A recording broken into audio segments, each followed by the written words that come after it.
Olá, galerinha, deu tempo para tomar aquela aguinha? Vamos então voltar para a nossa segunda aula de hoje. Olha só, espero que tenham tomado aquela aula e água e já vamos entrar no conteúdo. Sem demoras, estamos fazendo aí a correção dos exercícios relacionados aos, aos, aos roteiros de estudo do livro didático. Na aula passada, nós terminamos com a pergunta aqui relacionada ao fim do absolutismo inglês.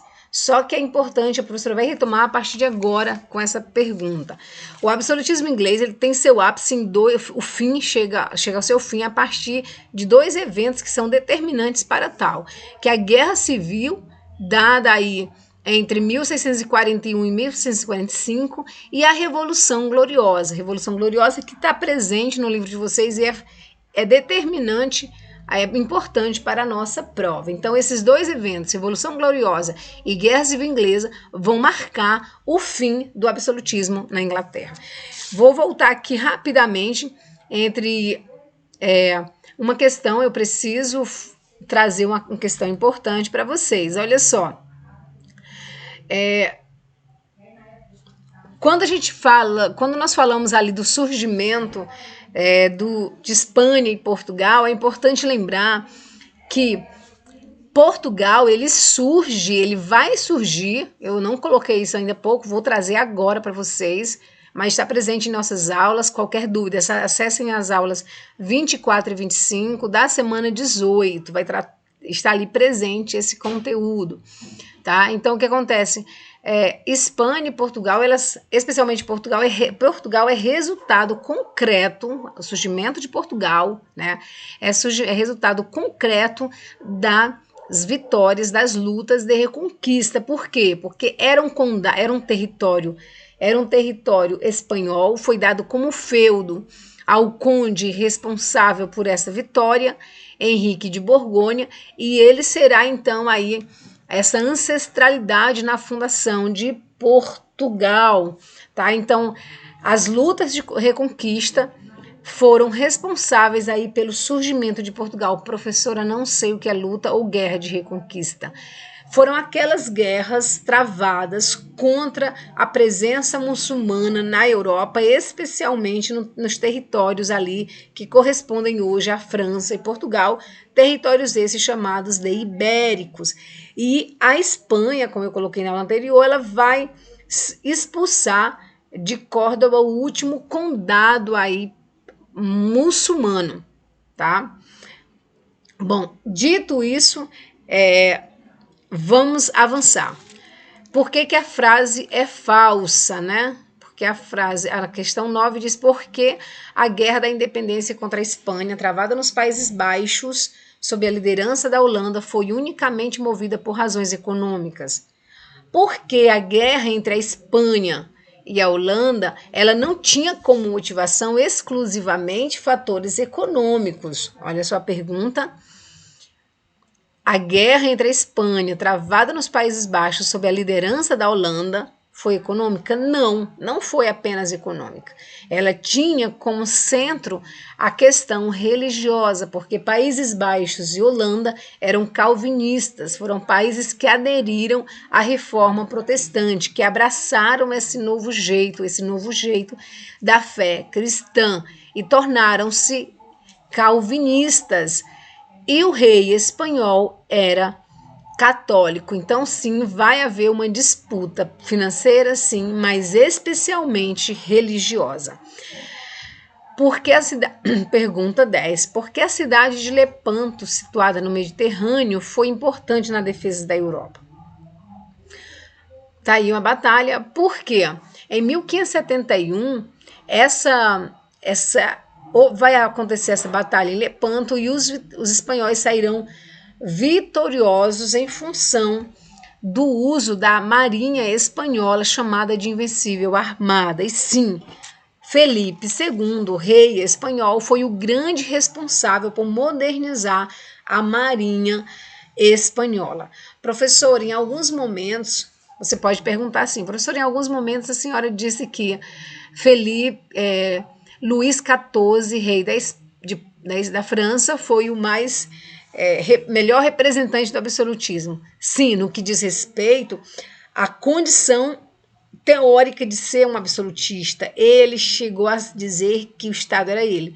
Em nenhum momento nós dissemos que a França foi economicamente o Estado absolutista mais forte, militarmente foi o mais forte. Ao contrário, agora sim, a Espanha foi militarmente muito importante. Veja que o rei espanhol, está lá no livro de vocês, o rei espanhol chamado Filipe II, vou até voltar só para dizer do jeito que está escrito, foi o mais poderoso do século XVI, tá? O rei espanhol Filipe II, esse cara aí que modernizou a marinha e levou a Espanha várias vitórias, especialmente navais, vai ser sim considerado para a história o monarca absolutista mais poderoso da Europa. O rei francês, ele melhor representou o que é ser um rei absolutista, tá? Mas a França, inclusive, até demorou a se tornar a absolutista. É isso aí, nós vamos avançar então para o próximo tema, já avançando sem nem ter tempo de parar, tá? Vamos já só mudar aqui o slide, já entrar em reforma e contra-reforma. Estamos na semana 23 e esta será a nossa aula de número 40 e vamos avançar, galera. Então, esse capítulo é muito importante. Então, reforma, contra-reforma e grandes navegação são capítulos centrais para a nossa AE. Por isso a gente discute tanto, por isso que a gente bate tanto nesses itens, tá? Pergunta 1 desse gabarito, né, desse questionário aí de reforma e contra-reforma. Que episódio marca o início da reforma luterana, tá? Reforma luterana. Que início? O início da reforma luterana, ele está associado, né, à fixação ali nas portas da igreja, né, na catedral de Wittenberg, dessas 95 teses. Lutero ele vai se desentender com a Igreja Católica, ele era sacerdote católico, ele vai se desentender a partir do que ele julgava incoerente com a fé e com a Bíblia, no caso da venda das indulgências ordenada pelo Papa Leão X. E ele vai criar essas teses e vai afixá-las ali na porta. Então, o episódio que marca o início da Reforma Protestante foi exatamente a fixação dessas teses na igreja, na porta da Catedral de Wittenberg, onde ele era professor de teologia. Tá? Então, a reforma começa quando, professor? Início do século XVI, exatamente em 1517, ok? Tá aí, então, um trecho do filme que tá no Netflix, muito legal, vale muito a pena ver esse filme. Pergunta 2. Qual grupo social deu apoio político e militar à reforma luterana? E aí você consegue dar essa respostinha, professora? Vamos lá, então. Qual o grupo político e militar deu resposta, deu apoio, né? O príncipe, né? Esse grupo, quando a gente pensa grupo, a gente pensa classe, a gente vai ter, então, os príncipes e nobres alemães, a começar pelo príncipe da Saxônia. Falamos também que a reforma, além de uma questão religiosa, ela estava muito presa a amarrações, a arranjos políticos, havia uma intenção clara ali de uso político desse movimento muito curioso, tá? Que trouxe novas perspectivas de fé, novas possibilidades de interpretação da fé cristã. Um movimento muito curioso, e qualquer movimento que possibilite um novo jeito de ver vale muito a pena de ser estudado, porque abre a mente para novos horizontes. Então, esse grupo social que apoia Lutero são os líderes, e esses príncipes alemães aí, especialmente da Saxônia, eles vão se aproveitar desse movimento que surge para fortalecer o seu poder e libertarem-se da Igreja Católica, até porque a Igreja Católica, como uma instituição central e antiga, de grande poder durante a Idade Média era sim, foi sim, um empecilho, né, uma pedra no caminho desses reis que queriam que queriam aí ser absolutistas. Pergunta 3. Vamos lá. Como podemos associar a Bíblia à doutrina defendida por Lutero? Como podemos associar a Bíblia a essa doutrina defendida por Lutero? Eu não trouxe a resposta? Eu trouxe, né, galerinha? Mas já trouxe a Bíbliazinha. Deixa eu minimizar aqui rapidão, tá? Deixa eu só remover aí. Porque aí deu tchutchu, né? Ela veio junto com a imagem. E é isso. Olha só. Por quê? Como podemos associar? Podemos associar porque Lutero acreditava que a Bíblia era o único elemento infalível, pois continha a palavra de Deus. Desse modo, a ideia a teoria, né, a doutrina da infalibilidade papal não podia ser verdadeira dentro da doutrina luterana. Existe na Igreja Católica a doutrina da infalibilidade papal, ou seja, o Papa num desenvolver da sua doutrina, do seu magistério, ele é infalível em suas decisões, tá? Então, Lutero discordava dessa teoria e, por assim dizer, se ele discordava, essa teoria não cabia dentro dessa nova doutrina luterana, porque para Lutero, infalível apenas a Bíblia, pois contém, no caso, né, a palavra de Deus. O que significa, então, a doutrina da predestinação formulada por Calvino? Antes de falarmos da doutrina calvinista, é importante lembrar que Lutero e Calvino, eles eram... Calvino foi, antes de ser, né, de separar-se de Lutero, ele era um discípulo de Lutero, ou seja, ele abraçou a fé. Ele abraçou a fé luterana, ok? Bom, qual a relação existente, o que significa essa predestinação para os calvinistas? Os calvinistas, em algum momento da história, eles vão se separar dos luteranos e Calvino será esse novo exemplo aí, esse novo mestre na religião, tá? Por quê? Segundo o calvinismo, Deus escolhe de antemão quais almas serão salvas e quais almas serão condenadas. As criaturas humanas, uma vez encarnadas, faltou um Rzinho ali, poderiam ter sinais de que suas almas estavam salvas se agissem bem, prosperassem e se dedicassem ao cristianismo. Então, o calvinismo vai ser sim essa doutrina onde acreditava na predestinação. A predestinação é algo do calvinismo, não é algo do luteranismo, nem do anglicanismo. Então, calvinismo, anota isso, galera. Calvinismo / predestinação. Então, para os calvinistas, alguns indivíduos nascem com essa marca, né? Demonstram que foram salvos, que foram predestinados por Deus quando eles fazem o bem. É como se você encontrasse uma pessoa de alma muito boa e dissesse, nossa, essa pessoa ela nasceu para isso. O calvinismo vai ver esse indivíduo iluminado, essa pessoa de bom coração, como ser que foi predestinado por Deus aí para a salvação eterna. E aquele indivíduo que é uma pessoa alterada, por assim dizer, foi para os calvinistas um indivíduo que foi predestinado e não para o céu. Pergunta 5. Por que os protestantes, de maneira geral, rejeitam o culto católico aos santos? Tá? Essa é uma pergunta bem assim, bem catequética, por assim dizer, né? Porque eles acreditam apenas na Bíblia. Os protestantes, e por assim dizer, né? Todos aqueles que descenderam da reforma protestante acreditam somente na Bíblia, né? Fide sola fide, do latim. Fé, somente a fé. Constante na Bíblia. E que essa Bíblia devia ser observada na fé cristã. Além disso, o culto aos santos era considerado idolatria e, por isso, uma violação ao primeiro mandamento de Moisés, que é amar a Deus sobre todas as coisas. Por isso, não há entre os protestantes culto aos santos, como há na Igreja Católica.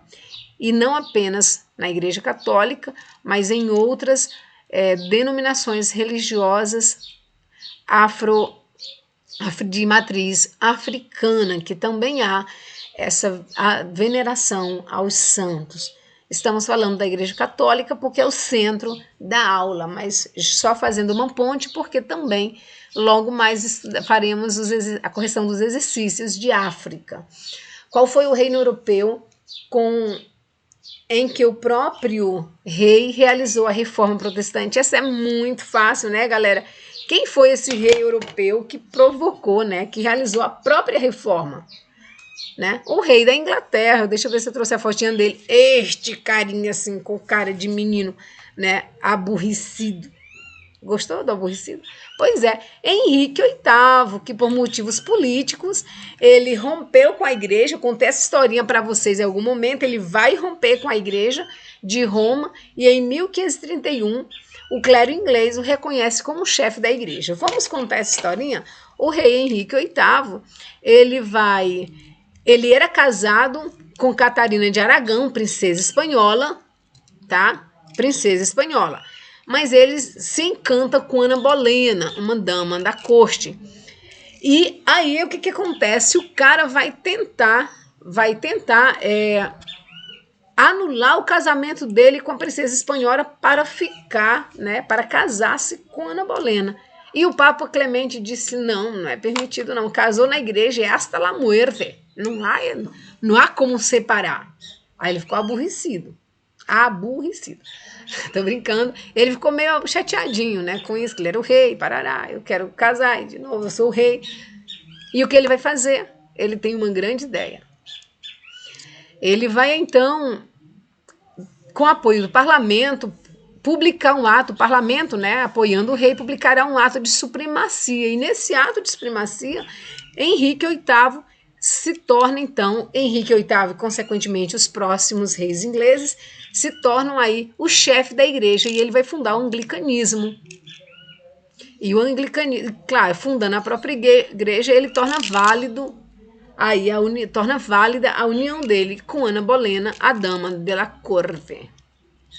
Ok? Simples e fácil de entender.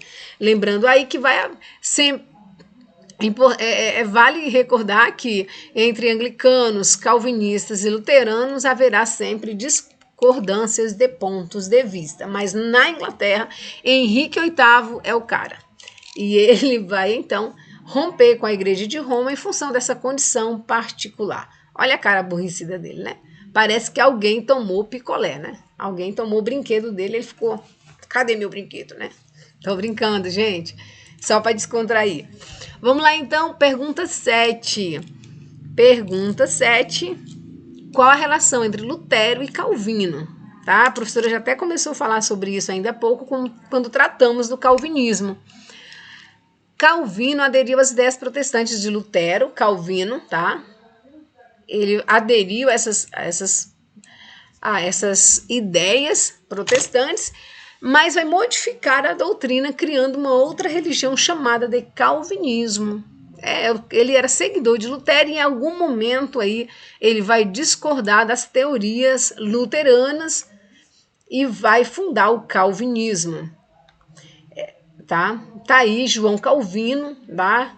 Ele vai fundar aí o calvinismo. Uma pessoa, ele nasce em 1509 e morre em 1564. Foto bem bacana, né? Bem bonita. Deixa eu sair aqui um pouquinho para que vocês contemplem La Carita. Bom, este é João Calvino.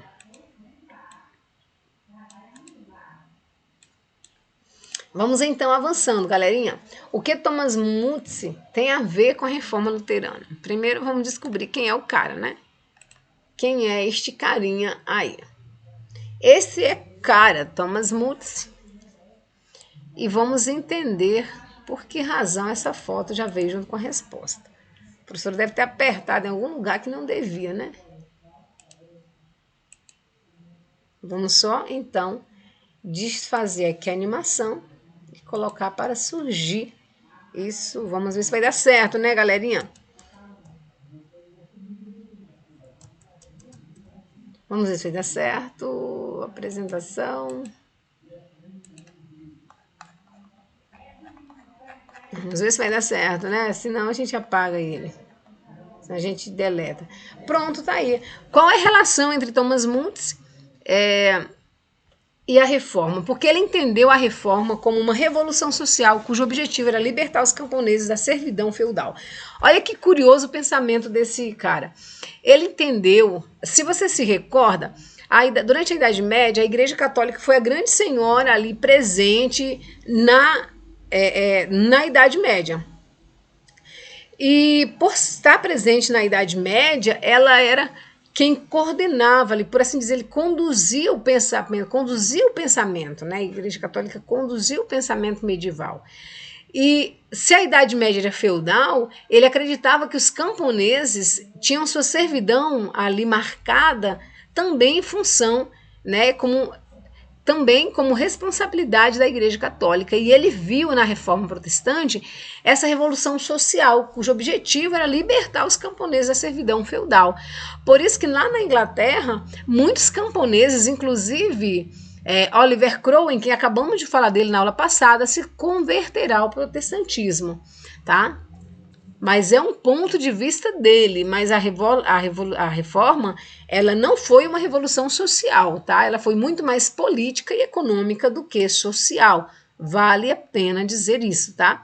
Então a reforma, para esse pensador, para esse cara, sim, ele via a reforma como movimento social, mas ela não ocorreu como uma reforma social, muito mais ela foi política, porque envolveu muitos reinos, príncipes, ducados, muitos territórios nobres, né, que aproveitaram-se da reforma para fortalecer o seu poder e libertarem-se da igreja. Então ela foi muito mais política, muito mais econômica do que social. Tá? Não, estou deixando bem claro isso, só para que vocês vejam. E o livro traz porque é sim um ponto de vista. Porque a frase, né, porque a seguinte frase é falsa.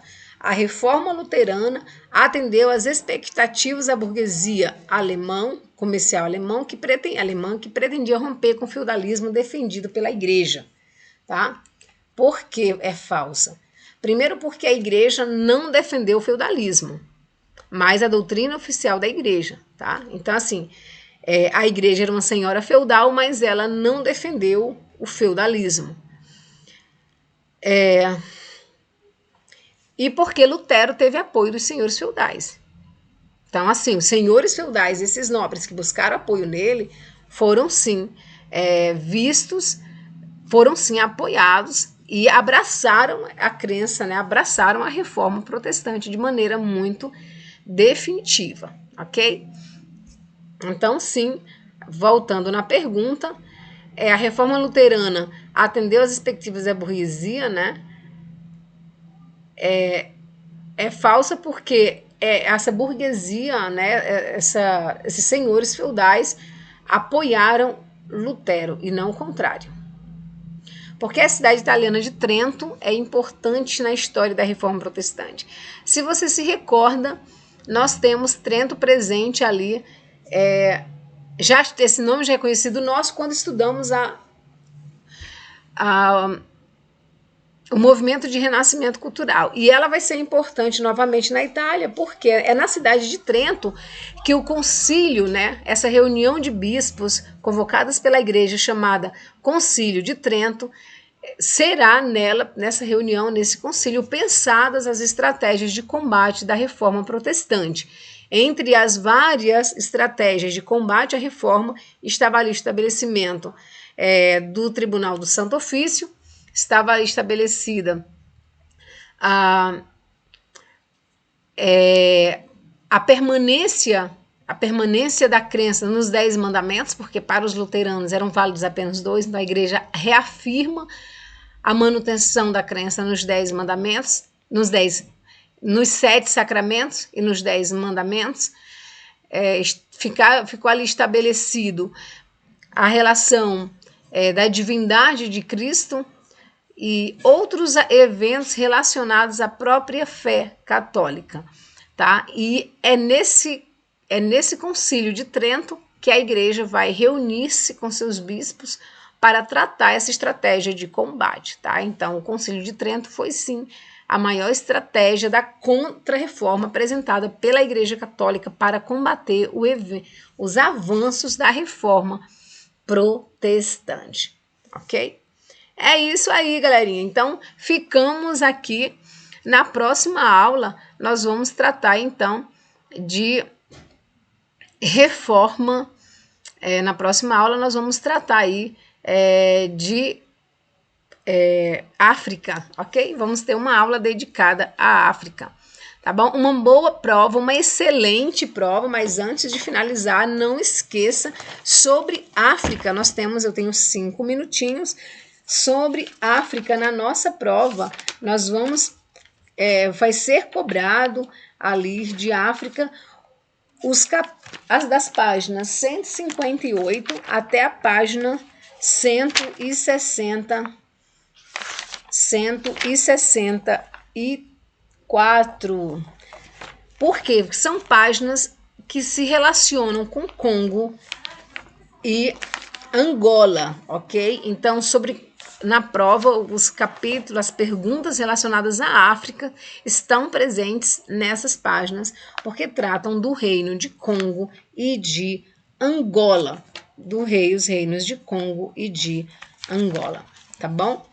Sobre o comércio de africanos, os portugueses na Angola, tá? Os portugueses em Angola e etc. Então, leiam com muita atenção esse material, essas páginas relacionadas aí à África. Nelas estão presentes questões muito importantes, tá bom? É isso aí, galerinha. O que mais que eu posso dizer para vocês? Sobre África, já que a gente tem 3 minutinhos e eu quero falar para vocês. O Congo era o território, a Angola é território vassalo do Congo, só para assim dizer.